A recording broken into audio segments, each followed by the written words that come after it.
My mission is simple, to make you money. I'm here to level the playing field for all investors. There's always a bull market somewhere, and I promise to help you find it. Mad Money starts now. Hey, I'm Cramer. Welcome to Mad Money. Welcome to Cramerica. Other people make friends. I'm just trying to make you a little money. My job is not just to entertain, but put days like today into context. So call me at 1-800-743-CNBC or tweet me, Jim Cramer.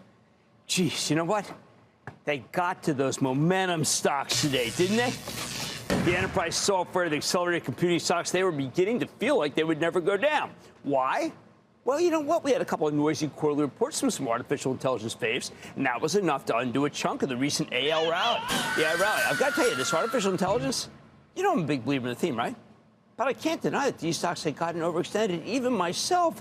And to AI, well, let's just say I've been on it for a long time. Today's decline, with the Dow dipping 69 points, S&P losing 0.65%, the NASDAQ plunging 1.6%, for once had very little to do with interest rates, which were flat, or last night's State of the Union speech, or even employment, which were unsurprising, at least to the market.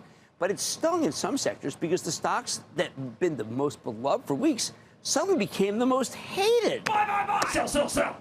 It shows you how fickle this market can be. Of course, you can't blame investors for being capricious, right? I mean, that's the nature of the business. It's why we will play Am I Diversified later in the show. And I don't want you to be able to say, I've been blown out by the bear. You want fickle? Consider the Labor Department's non-farm payroll report this morning, 8:30 a.m. We have a pathetic system of job compilation. It showed today in ways that gave the bulls some very good news. First, what flashed was non-farm payrolls. They grew by 275,000 jobs last month. Wow, I thought that was going to crush the market. Way too hot. But it turns out the previous 2 months were overstated by 167,000 jobs. Given the Fed plenty of leeway to do whatever's necessary to keep the plane flying. Think rate cuts. Remember, they're not trying to do soft landing or hard landing. This would keep it flying. Now, wage gains are diminishing, with average hourly income up by just 0.1% from the month before. Obviously not good if that's what you're trying to make. Good if you're the Fed saying maybe we're winning. The unemployment rate itself is at 3.9%, still strong, but no longer white hot. The experts slow to be 3.7%. That combination did lead to some confusion, though. Confusion means sell. Some would argue that these numbers put a May rate cut back on the table. But to me, one look at our game plan for next week tells me that we should be waiting for some more data points before we jump to any conclusions. We do have the Consumer Price Index on Tuesday and the Producer Price Index on Thursday. These are important inflation readings that could have some real influence on the Fed and kind of, let's say, make trading go a little upside down. So why not wait and see before we make any conclusions? All right, well, what else is coming on this, what used to be, frankly, a slow week that isn't anymore? We used to have an earnings season, a set of weeks devoted to quarterly reports. Now it feels like every week is an earnings week, including next week. I mean, Oracle kicks things off, reporting on Monday after the close. Now, we sold Oracle for the Charitable Trust at a loss because I have a two-strikes policy, and Oracle missed badly 2 quarters in a row. Maybe they can put up big numbers this time. That would be terrific for the people who still own Oracle, but I won't look back because that's undisciplined. For now, the stock, I'm calling it in the penalty box.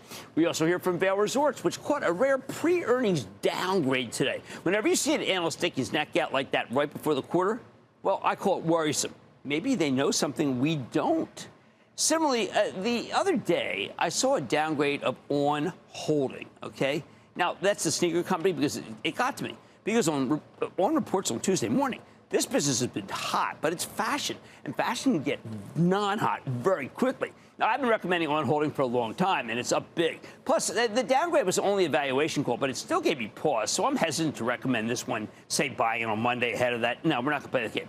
Now, Tom Kingsbury worked miracles at Burlington Stores when he ran it from 2008 to 2018, and now he's running Kohl's, which we hear from in the morning, and I think this one maybe an encore worthy of the ages. Kohl's, if you haven't noticed, is rebranding itself as Kohl's and Sephora, the fast-growing cosmetics shop that has a tie-in with the company. I think it might be worth speculating. When I went by mine the other day, I was kind of pleasantly surprised. Now there's Dollar Tree on Wednesday morning, and Wall Street's had this long-running love affair with the dollar stores, so just wait to hear the praise the analysts are going to heap on this one. I actually find the fawning, quite frankly, a little embarrassing, but Dollar Tree has a good handle on the psyche of the American consumer. How deep is the love? Dollar Tree bought Family Dollar 10 years ago, and it hasn't done anything noteworthy with it. Yet it hasn't mattered to the stock. Maybe, like me, well, we love the candy aisle. What can I say? Where I used to go with my late pop, here we are at the South Philly location. about the Sox I'm in ahead of an Eagles game. We also get more results. We get results from Williams-Sonoma, okay? Now, this stock's been electric, but nobody seems to talk about it. A year ago, it was at 121, and now it's over 100 points higher. This stock should never been so low in the first place, but it got clobbered by the Fed. While I'm a big believer in CEO Laura Albert, I worry that the stock's coming in too hot, which is why I was glad to see Williams-Sonoma pulling back so hard today. Think Costco. That one came in too hot, didn't it?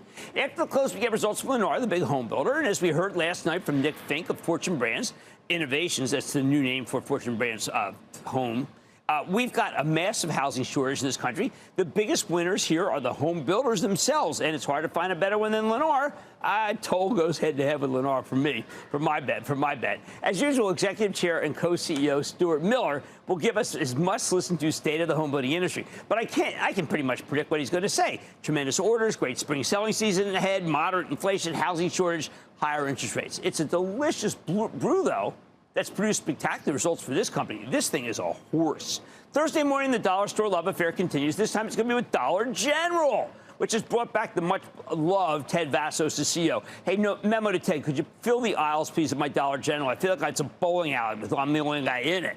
Now, I know the core consumer stretched and sick of inflation. I bet I'll tell a story of price cutting that the analysts will lap up. We also hear from another company with a ridiculously hot stock, and that's Dick's Sporting Goods, long a favorite of Cramer, by the way. This darn thing's going from 101 since long-term interest rates peaked in October to 181 now. It's coming in too hot. Let's be careful. After the close, we get the most important quarter of the week, which is Adobe. That has had a rough stretch. This one's fallen from 630 to 551 since the first days of February. Highly unusual decline for this stock. If Adobe keeps falling thanks to wider weakness in the enterprise software stocks, it could be a buying opportunity. As their suite of products is frankly unassailable, I get it with my daughter. They're incredible what you can accomplish with this thing. Especially good for small and medium-sized businesses that want dynamite websites. Makes you look like you're a big company. Now, even if you don't like the stock, CEO Shantanu Narayan runs an amazingly informative conference call. Want a roller coaster? Hop onto the Ulta Beauty call. We had Oddity Tech on this weekend. If you want to play that cosmetic trade, that's a good one. Oddity and Elf are the two that are crushing it within that place. Finally, on Friday, I should say Oddity is really... Oddity is more self to the consumer, but Ulta is when you go through the Ulta aisles, you're really amazed to see how much Elf they have. And you know I like Elf very much. It's been a big win for the show. Finally, on Friday, Jabil reports, and this contract manufacturer is just on fire. They already told us how incredible the year's been, but I can't get enough of Jabil because they manufacture in so many different verticals. So you've learned so much. By the end of next week, the buzz will be all about NVIDIA's conference that Jensen Huang throws, running from March 18th to 21st. And all I can say is don't let the cynics get you down about that, what I regard as being a very special couple of days for us. Now, there's real earnings power there, and the true revolution in computing is going on. And it's headquartered where? It's headquartered at NVIDIA. Bottom line, you need to keep an eye on the consumer and producer price index numbers next week. But don't forget to follow individual companies because it seems like earnings season just never ends these days. And secretly, I kind of like that. Austin in Minnesota. Austin. How's it going, Jim? I'm doing well, Austin. Tell me how you're doing. I'm doing great. So, listen, your picks have done amazing for me in the past. So I'm wondering what you think about Meta and the upcoming company involvement in the metaverse. I have to tell you, Meta got a real real tailwind this week because of the problems that are going on with TikTok in our nation's capital. And I think you stick with it no matter what. I think Mark Zuckerberg's doing a remarkable job at Meta, and I am standing by him 100%. Let's go to Harish in Washington. Harish. Hey, Jim. Booyah. Booyah, man. What's up? Long-time listener, first-time caller. Thank you and your team so much for your research and analysis. And thank you for your service to people like us. You're quite welcome. I'm not doing it. Look, I do my job every day. I come to work. I try to do good, and I really appreciate what you're saying. Thank you. Okay. My question is Alphabet worth the hold or buy or sell? As it seems like it's behind the AI race publicly, even though they have been doing AI internally for so many years. Shall I sell it? Do you see this? Okay, so I go over this every day with Jeff Marks, who's my partner for the Charitable Trust. Okay, he runs the trust with me, and I've got to tell you, as we've been telling members of the club, I don't really care for Alphabet, but it's what they can do that makes me want to keep it. Not what it is doing, but what it can do. They have a lot of optionality. I want to go to Alex in South Carolina. Alex.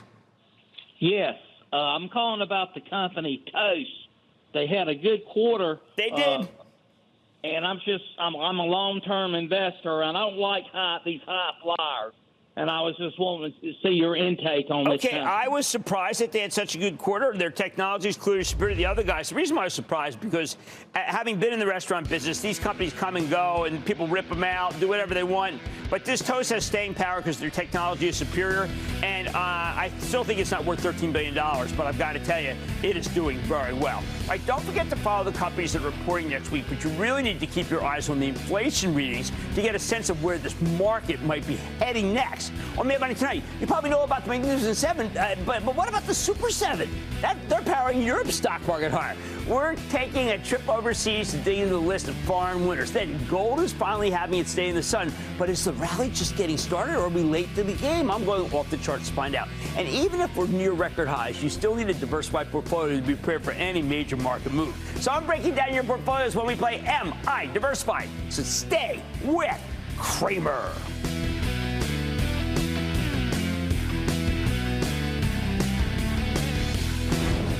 Don't miss a second of Mad Money. Follow @Jim Cramer on X. Have a question? Tweet Cramer. #MadMentions. Send Jim an email to madmoney@cnbc.com or give us a call at 1-800-743-CNBC. Miss something? Head to madmoney.cnbc.com.